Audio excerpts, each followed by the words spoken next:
The entire static theory of monopoly rests on the static view of economics, on the functional conceptualization of our science. Neoclassicals believe there are cost functions and revenue functions which can be known. I do not like drawing graphs, but since you will be seeing them in many books... Anyway, these economists explain that in perfect competition, when all offerers are selling the same product at the same price, there is a horizontal line. Not a curve, but a straight line, which indicates that the marginal revenue of everything sold is the price obtained per unit. Since there are many offerers, any one seller has no power to influence the market, and all the offerers are able to sell their units at the same price. And therefore, the marginal revenue they obtain is that uniform price. Imagine a quote-unquote perfectly competitive market comprised of 1 million farmers who sell the same product, wheat, with the same characteristics, etc., and at the same price. Well, they have this marginal revenue curve. And what volume of output will they reach? As we have already seen, the general principle is that production reaches that level at which marginal revenue and marginal cost coincide. So, up to this quantity. And to static mathematical economists, this graph, well, it really floats their boat. They say this is the ideal. In contrast, they say that when a monopoly exists, when there is a sole seller, the situation is radically different. Because in this case, according to them, the marginal cost curve is the same. But as there is only one seller, there is a demand curve on which he can supply more or supply less, and obtain a higher or a lower price. If he asks a low price, there will be considerable demand. If the monopolist, the only seller of the good in question, asks a high price, imagine there is only one wheat producer in the world. He can ask a high price, and people will demand less wheat. I am not going to go into detail on the demand curve. We can deduce which is the marginal revenue curve, which always has this shape, more or less. I won't go into detail. So, since output reaches the level at which marginal revenue and marginal cost coincide, production will continue up to that volume. All right. Pero, ojo, el precio que se obtendría sería este precio que hay aquí. Y entonces ellos dicen, but, watch out, the price obtained is this price here. Then, mathematical economists say, the monopolist is getting a price that exceeds marginal revenue. And they say that this area here graphically reflects the monopolist's exploitation of citizens, the use, or rather abuse, of his dominant position in the market. Uso, o mejor, abuso de su posición dominante en el mercado. Entonces, ¿cuál es la solución para el economista neoclásico del monopolio? So, what do neoclassical economists see as the solution for monopoly? Well, it's very simple. They say, we have got to bring about a situation like this one, in which a price equal to marginal revenue is charged, and not a price which exceeds marginal revenue. The only solution is to put an end to the monopoly, have the law find that man, and force the division of his company into multiple companies. Then we will be in line with this static model, the photograph, in which many entrepreneurs all sell at the same price. And then they are delighted, and they rest peacefully, because their cherished model, this one, reflects marginal revenue equal to marginal cost, and the price charged is equal to marginal revenue. But then there is a problem. Imagine we are dealing with, oh, I don't know, Endesa, Iberdrola, the nearly extinct General Motors, or Microsoft, and economists cry, monopoly, monopoly, we've got to bring down the head of the company. We've got to demand that he divide his company into 1,000 companies. The problem mathematical economists fail to take into account is that if the company is divided up, even if not into 1,000 companies, not into 100, but into 10 or 4 or 2, the marginal cost curve ceases to be this one. Factors of production no longer cost the same. If you divide the company into many smaller units, the marginal cost curve goes through the roof. Costs rise dramatically. All the economies of scale achieved by a company of the right size, a relatively large, successful company, are lost if it is divided into many smaller companies, if it is sacrificed in the interest of accomplishing the model of perfect competition. The smaller companies must inefficiently duplicate many costs that a single company could avoid.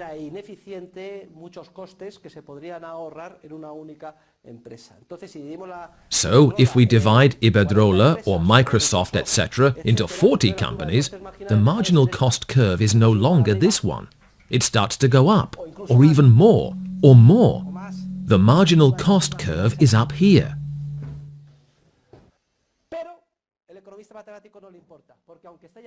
But the mathematical economists don't mind, because even if the curve is up there, if now many companies are all selling at the same price, the marginal revenue curve becomes a straight line. We could draw it like we did here. We could write marginal revenue or marginal revenue 2.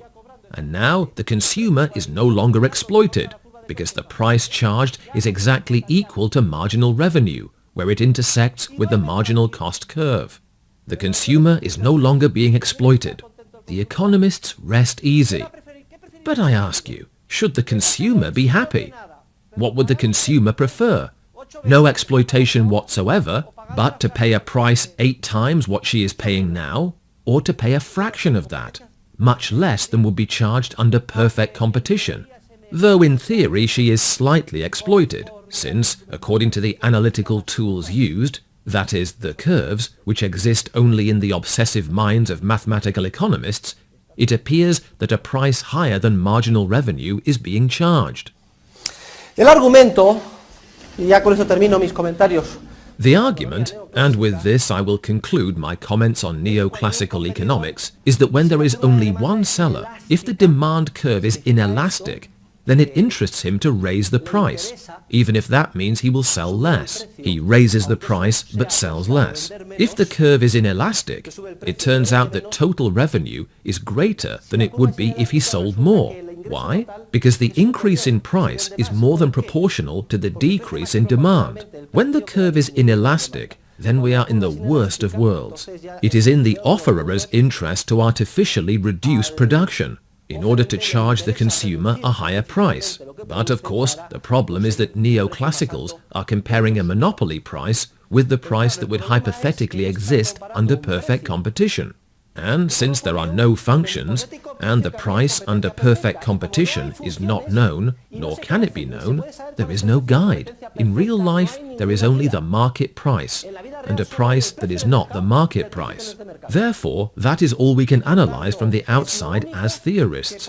The market price which emerges in contractual ties based on the voluntary agreement between the parties, and a price that is not the market price and is imposed by coercive force. Someone threatens you. He points a gun at your chest and says, "This is a hold-up," or unions with picketers. That is all we can observe in real life. And we cannot define a monopoly based on a comparison with a price that would hypothetically exist under perfect competition, when the model of perfect competition exists only in the confused minds of some theorists.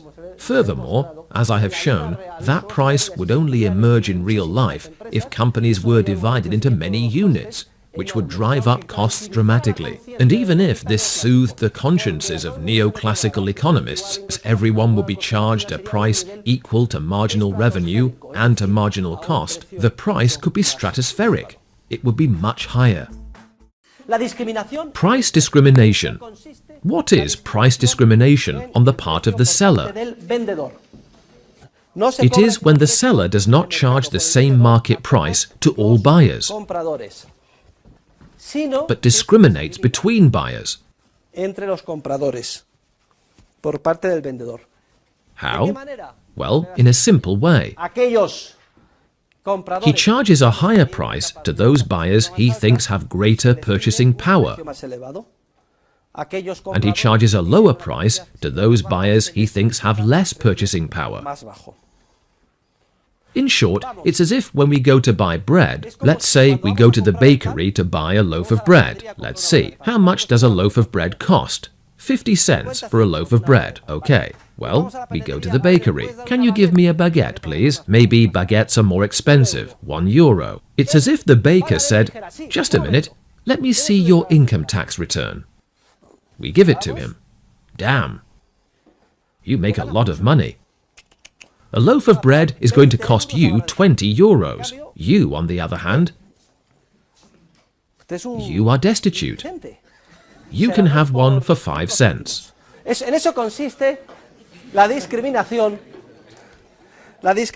is price discrimination on the part of the seller. Now, we see that in the vast majority of the transactions we enter into, we are charged the same market price as everyone else. When we shop at the Corte Inglés, we all pay the same price. No one asks to see our income tax return. Whether you are rich or poor, you pay the same price. And as we saw when we looked at two-sided competition, prices tend to be determined by the subjective valuations of the marginal pairs. The same is true when we buy a car, when we ride the bus, and so on. For a seller to be able to discriminate in price, two essential conditions must exist. The first condition, the seller must believe he or she benefits. And the second essential condition, resale must be impossible. Why can't the baker discriminate in price and sell a loaf of bread to this wealthy lady for €20 and to the destitute man for 5 cents? Well, because the man may be destitute, but there's no way he's an idiot. What would he immediately do? He would start buying loaves of bread at 5 cents a loaf, and right away he would resell them to her. Okay? As a result, the price would tend to fall. Therefore, whenever a product can potentially be resold, price discrimination on the part of the seller becomes impossible. In any case, there are a number of exchanges in a market economy which do not permit resale. Basically, services. And there is a typical example of price discrimination on the part of the seller. For instance, medical services. Traditionally, there were village doctors who charged a flat fee or provided certain services and charged a higher price to more affluent people and a lower price to less affluent ones. I will never forget something that once happened to me. I lived for 3 years in the United States, and one day I had a terrible toothache. I went to the dentist, and I sat down in the dentist's chair.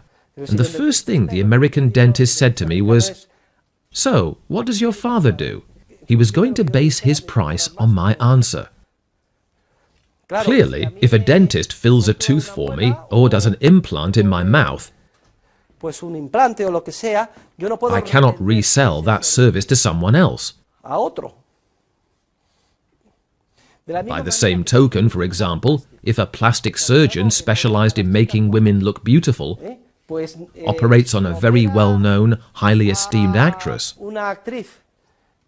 she is going to charge her far more than if she performs cosmetic surgery on someone of much more modest means. And here, there is no possibility of resale. The destitute man cannot say, "I will have the operation for you and then resell it to you," because resale is not possible. Price discrimination on the part of the seller is possible. Remember, the typical example is that of medical services and other types of services. And now, if we reflect on this a little and think carefully, we realize that actually, when resale is impossible, the situation approaches that of an isolated exchange.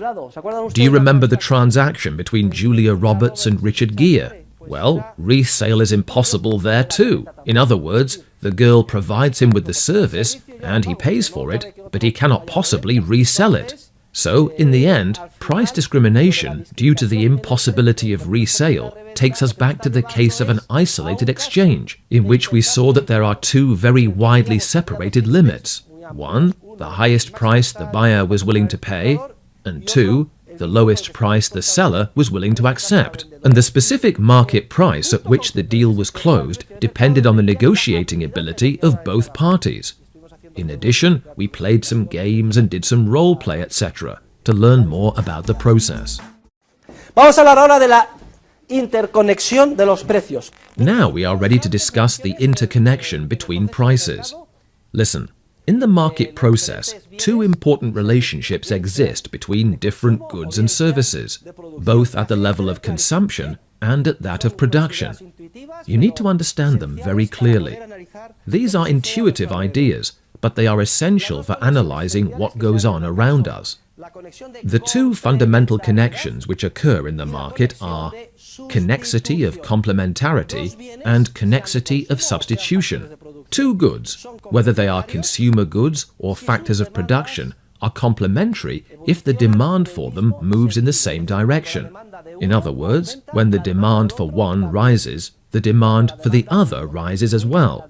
When the demand for one falls, the demand for the other falls as well. Example, consider the professor's shoes. Here you have my shoe. What type of shoe is it? It's a lace-up. It's a lace-up shoe. Yes, indeed. Well, listen, shoes and laces are complementary. The idea is obvious, is it not? When there is a lace-up shoe, there is also a shoelace. If the demand for lace-up shoes rises, the demand for shoelaces rises too. If the demand for lace-up shoes drops, the demand for shoelaces drops too. Coffee and sugar are complementary, for example, as are coffee and milk, because they complement each other. And many people like coffee with milk and with sugar. You see? They are complementary just as, in the sphere of the factors of production, industrial vehicles and the fuels they need to run are complementary. If the demand for vehicles increases and more vehicles are in operation, there is more demand for fuel, since they are complementary. Okay? And what happens to the price? Well, take note. Other things being equal, remember the individual determinants of price. When the demand for shoes rises, the price of shoes tends to rise. Well, there is also an increase in the demand for laces, and other things being equal, the price of laces tends to increase. And all of you who are studying audio-visual communications must keep up to date, because in the future, when you start working, you must think carefully about which goods and services complement what you are using on a project, because they will have a common purpose, as you can see. Exactly the opposite occurs when there is connexity of substitution. When that relationship exists, when there are substitute goods, the demand for them moves in opposite directions. That is, when the demand for a good increases, the demand for a substitute good decreases, and vice versa. The demand for substitute goods or substitute services, whether in the sphere of consumption or in that of production, moves in opposite directions. Examples of substitute goods: coffee and tea. In England, I just got back from London, I'm just off the plane, people are crazy about tea. At tea time, 5 o'clock in the afternoon, everyone is having a cup of tea. Well, if it turns out that drinking coffee becomes fashionable, people will stop drinking tea, because tea and coffee are substitutes. Another pair of substitutes: fountain pens and ballpoint pens. Unless some lunatic decides to write with both at the same time, and I've never seen anyone do that, they are substitutes. Because if you sign with a fountain pen, you do not sign with a ballpoint pen, and vice versa. They are substitute goods. Diesel fuel and gasoline are substitutes, because if I buy a car that runs on diesel fuel, I do not buy one that runs on gasoline. So we know the demand for these goods moves in opposite directions. What about the price?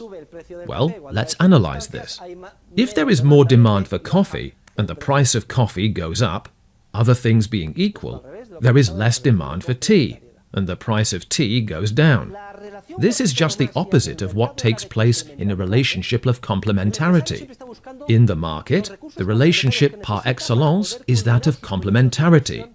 The entrepreneur is always searching for the complementary resources he needs to successfully complete his investment projects and arrive at the final consumer good. Consumers do the same. Complementarity. If I want to brush my teeth, what do? I buy a toothbrush, but I also need toothpaste. We combine certain things with other complementary things in order to satisfy our desires and our needs.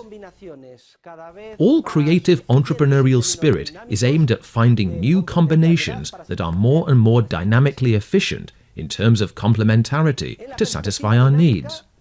From the dynamic perspective, without a doubt, the relationship par excellence between economic goods and services is that of complementarity. In contrast, within their confused minds, mathematical economists deify or give priority to or focus on the relationship of substitution.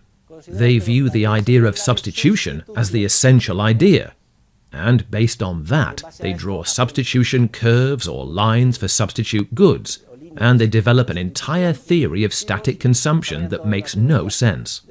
Complementarity is the essential idea. Es la complementariedad la idea esencial. There are 4 definitions of monopoly which we commonly see more or less confusedly applied in textbooks, in the financial press, in parliamentary debates, in conversations on the street, etc.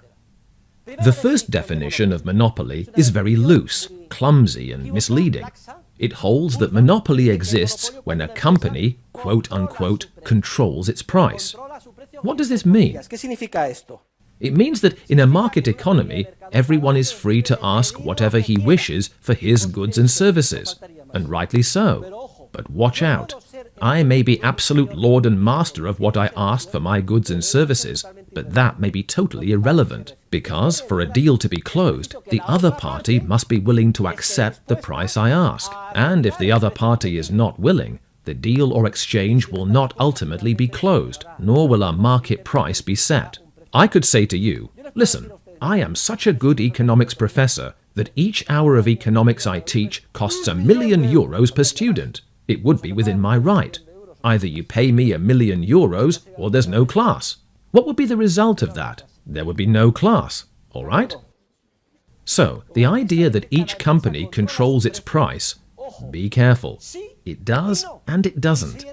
It does in the sense that each is quite free to ask the price desired, but it doesn't in the sense that in two-sided competition, in an environment of contractual ties and voluntary exchanges, an entrepreneur cannot force others to be willing to fall into line and pay his price. So that first very clumsy definition is of no use to us. It is not operational. It is a confusing definition. Well, we already know that in the market, prices are set by the subjective valuations of the marginal pairs.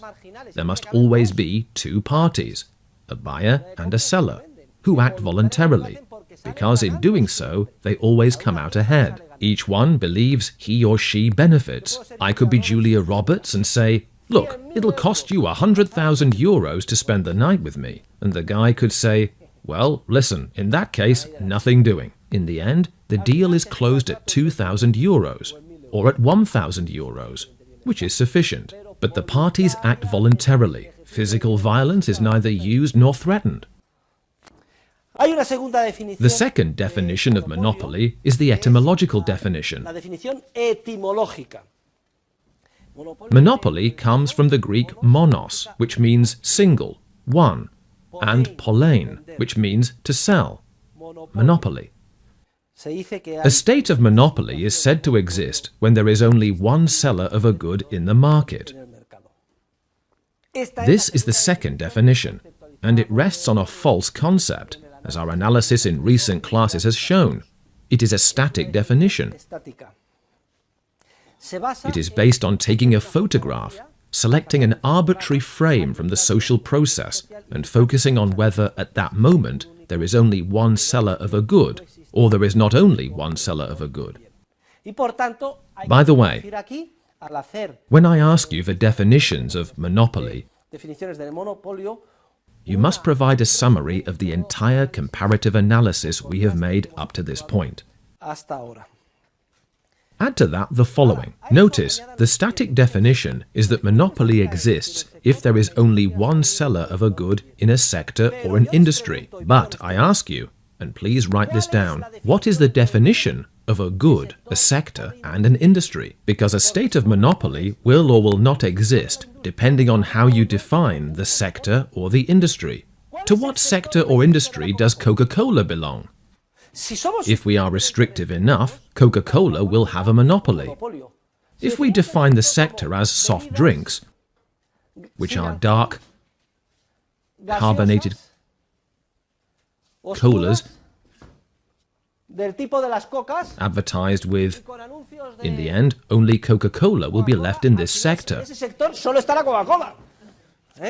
If we define the sector of Professor Huerta de Soto as political economy department heads between the ages of 50 and 55, who are Spanish members of the Austrian school, and on Tuesdays and Thursdays at 7, teach the group of audiovisual communication students at the Universidad Rey Juan Carlos, then damn, I'm a monopolist. Do you see what I'm saying? And is it possible to define a sector totally objectively, which is the sine qua non for being able to determine whether a state of monopoly exists in static terms? The answer is no, because the definition of a good depends on the subjective appreciation of consumers. Let's take Coca-Cola, for example. If Coca-Cola buys Pepsi-Cola, does it acquire a monopoly and become the only seller? No, because the sector is actually broader than that. When I drink a Coke, what am I doing? I am quenching my thirst, right? And if I don't want to buy a Coke, I can have a Tree Naranjos, or a glass of mineral water, Solan de Cabras. So the sector broadens, and it is always possible to expand a sector or an industry in such a way that there is no monopolist. Let's talk about singers. Raphael. My grandmother used to say, there never was another like him. She was in love with Raphael. In her view, Raphael held a monopoly on singing, because in subjective terms, to her, Raphael was the only singer there was. But in reality, if we get tired of Raphael, we also have Julio Iglesias and 1,000 others.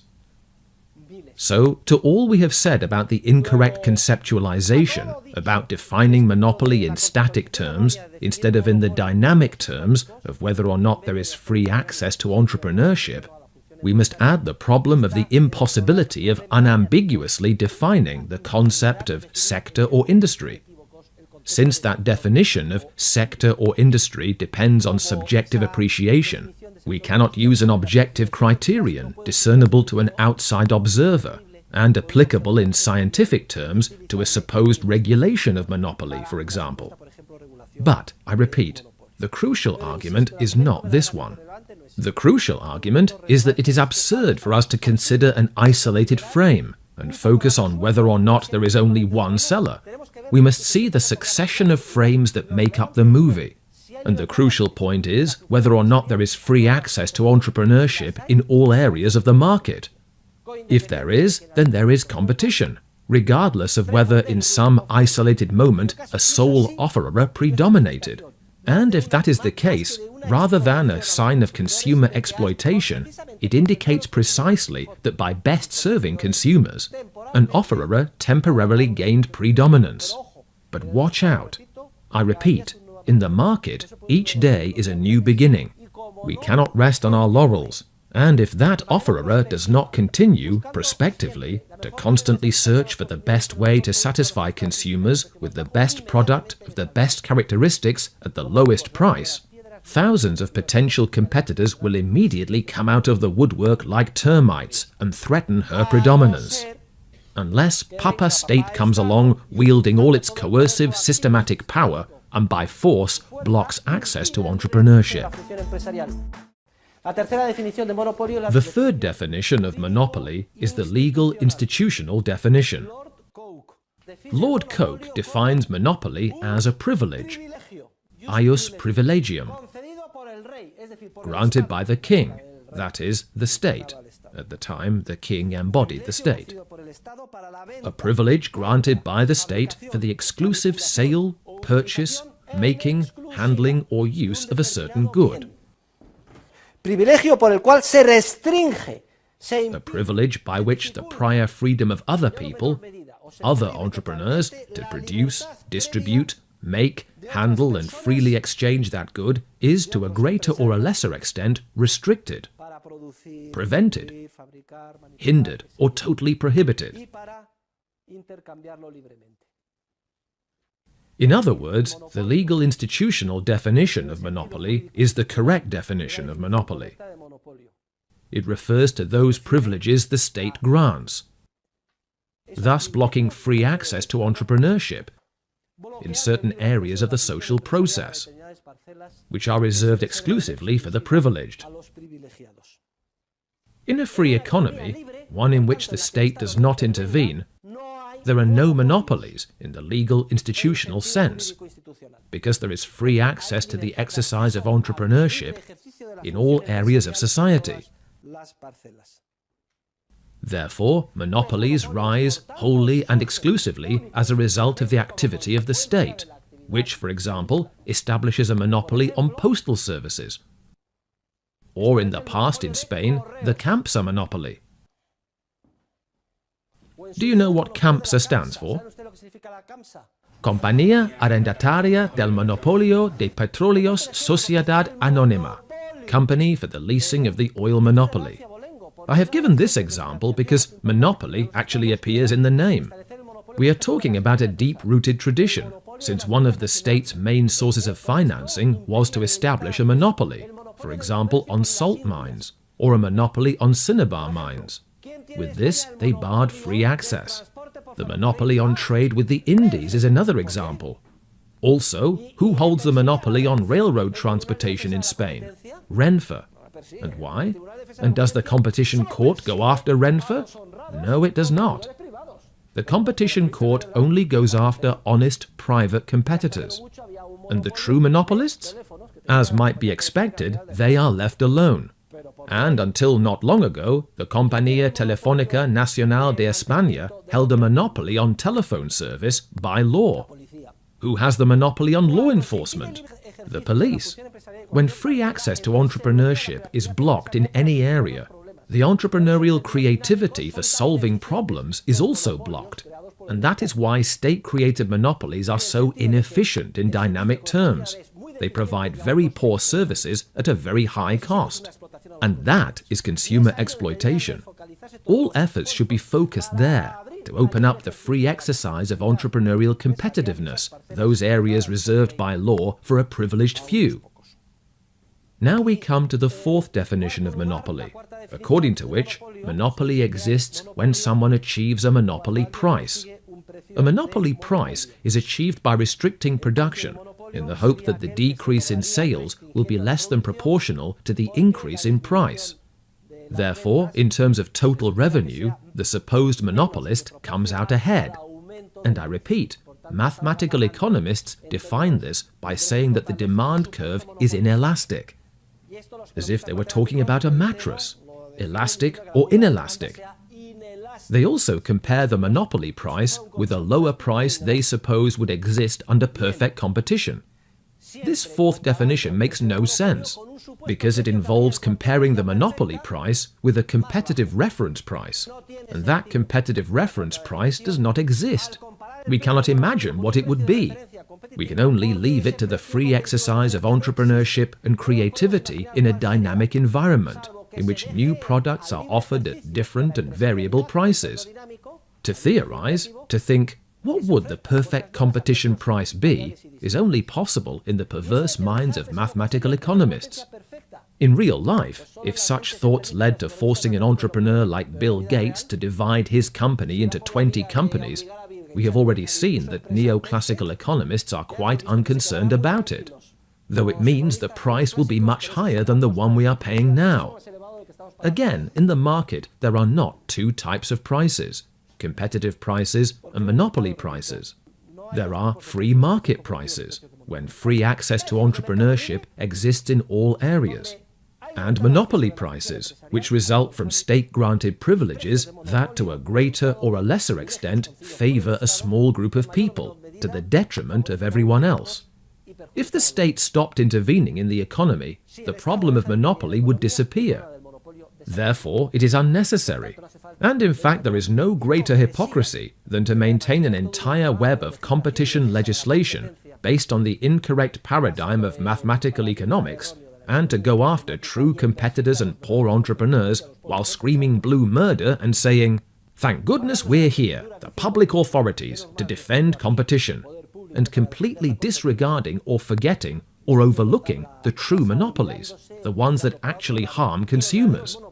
These monopolies consist of the privileges the state itself grants, thus hindering access to the free exercise of entrepreneurship. I am going to close with a few comments about cutthroat competition, competencia salvaje in Spanish. English speakers also talk of dumping, a term the Spanish have translated as competencia desleal. What does it consist of? Well, it is like a horror story. Cutthroat competition supposedly consists of the following. I, as a competitor, decide to slash prices, to sink the prices I ask for my goods in order to ruin my competitors. I sell at such low prices that they cannot match them. And if they do, they cannot recover their costs, and they go bankrupt. And in this way, I manage to wipe out all of my competitors. Then I am the only one left. And because I am the only one left, once all of my competitors have gone bankrupt, due to my engagement in dumping, in cutthroat competition, I have slashed prices. Because I am the only one left standing, I am the king. And now I can ask any price I want to and exploit consumers. That is the story of good guys and bad guys that cutthroat competition, or dumping, amounts to. Well, this entire analysis, which the supporters of conspiracy theories love, as do a legion of experts, and those behind the web of competition legislation, who are constantly pursuing entrepreneurs who practice unfair competition, makes no sense. Do you know that it is illegal in Spain to sell below cost? What idiots! They think costs determine prices, when we know the opposite is true. Notice that, to begin with, the whole story of good guys and bad guys, that is, cutthroat competition, rests on the intention of the competitor who sinks prices.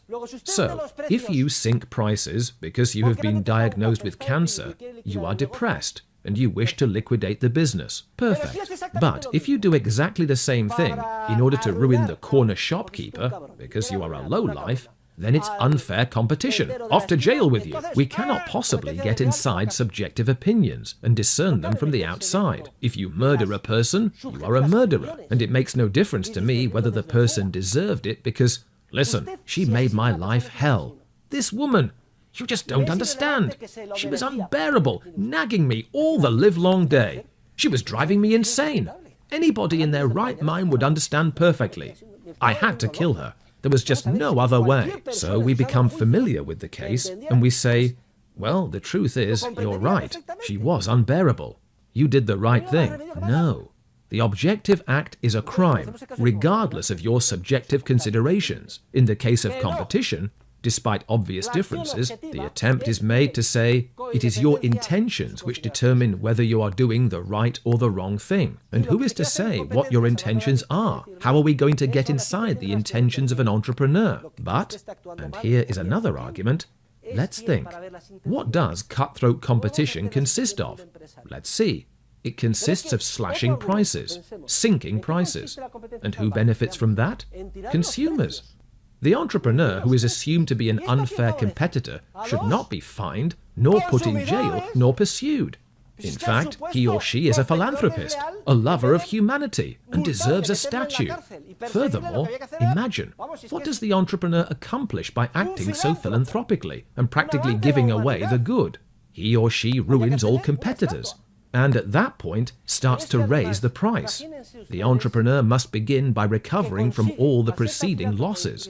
But the moment he or she raises the price, what do you think will happen with the competition? New competitors will start to emerge as soon as they see profit opportunities, and as long as the state has not granted any privilege. So that strategy, if it truly consists of cutting prices to ruin competitors, is suicidal or absurd. And which competitors are the first to leave the market as a result of this strategy? Precisely the marginally less efficient ones, those who are selling at the margin, at very high prices, goods of the lowest quality. The market is cleansed of the very companies it should be cleansed of. And what is the paradox? Do you know what happens in practice? Do you know who lodges the secret, anonymous complaints with the competition court? Generally, who makes such complaints? Inefficient competitors who complain about and make accusations of dumping against their successful competitors, who are successful precisely because they best satisfy the needs of consumers. These inefficient competitors have even managed to have included in the law the greatest of absurdities. In Spain, it is illegal to sell below cost. And watch out, everything is regulated. Here we have sales from this day to that day, and after that, there are no sales. And be careful, a seasonal sale is one thing, a going out of business sale is another, and a liquidation of stock is yet another. And all day long, police in the community of Madrid are saying, "Hold it, what do you think you're doing? Your sale has lasted a day too long. Now just a minute. You are holding a liquidation sale, and now is not the time for liquidation sales, but for fine, fine, fine, fine." Listen, every person should sell in the market whenever he or she sees fit, and set the price at will. Why should Papa State regulate everything? You may answer, to protect competition. Well, there is no greater enemy to competition than all of the legislation said to be in defense of it, including the whole web of laws associated with the competition court. Truly, it is a joke. It seems impossible that well into the 21st century, this whole quasi-inquisitorial system is in operation on the pretext of defending competition.